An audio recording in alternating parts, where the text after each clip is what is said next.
my name is Liesel and welcome back to the channel. Canva finally added something I've been waiting for forever.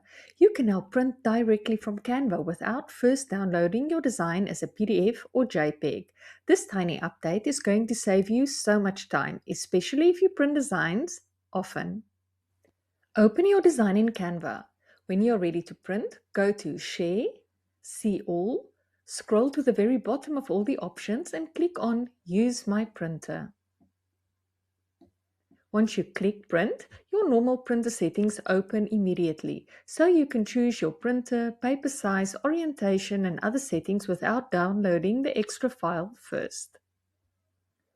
A quick thing to keep in mind, depending on your browser, printer setup or design type, you may still sometimes prefer downloading a PDF for high quality professional printing. But for everyday home printing and quick drafts, this new option is incredibly convenient. If you use Canva often for your business, this update is definitely going to save you time. Let me know in the comments if you've already noticed this feature. And don't forget to subscribe to VI Wonder for more Canva tips, updates, and tutorials. Thank you for watching and see you next time. Bye bye.